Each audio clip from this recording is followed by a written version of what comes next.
আজি মাৰ্চ মাহৰ 26 তাৰিখ আৰু অসমীয়াৰ চ'ত মাহৰ 9 তাৰিখ। আজিৰ পৰা প্ৰথম জলকীয়া ছিঙিবলৈ আৰম্ভ কৰিছোঁ। কিছুমান গছত দুটা এটাকৈ পকিবলৈ আৰম্ভ কৰিছে। যিখিনি জলকীয়া পকিছে আৰু যিখিনি জলকীয়া পুৰত কজলা ৰঙৰ হৈছে সেইখিনি আগতীয়াকৈ ছিঙা হয়।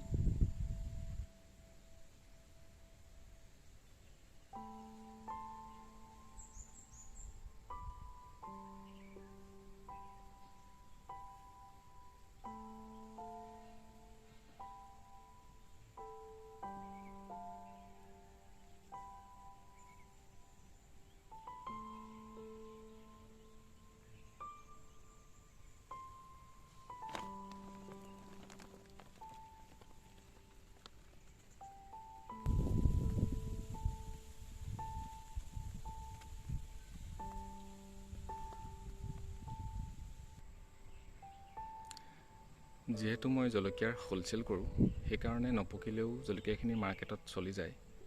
অসমৰ বিভিন্ন বজাৰলৈ মোৰ জলকীয়া পঠাওঁ আৰু অসমৰ বাহিৰলৈও পঠোৱা হয়।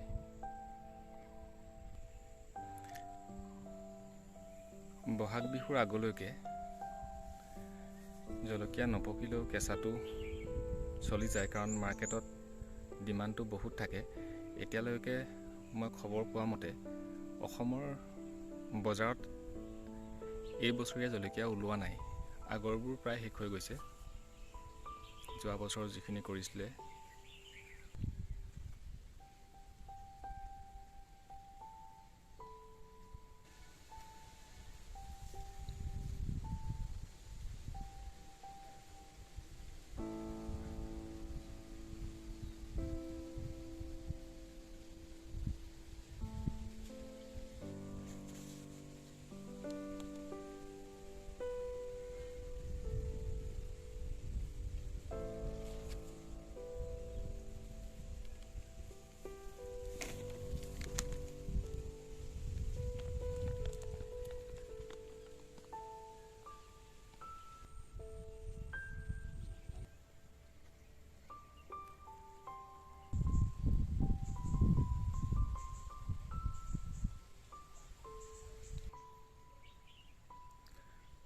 মই মোৰ নিজৰ উৎপাদনৰ লগতে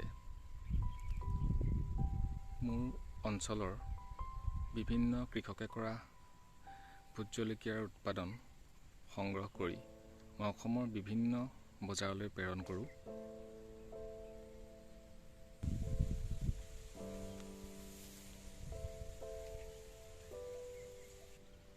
আৰু এইটো সময়ত প্ৰডাকশ্যন আৰম্ভ হ'লে মাৰ্কেটত যিহেতু বহুত ডিমাণ্ড হৈ আছে, এতিয়া দামটো বহুত বেছি পোৱা যায়।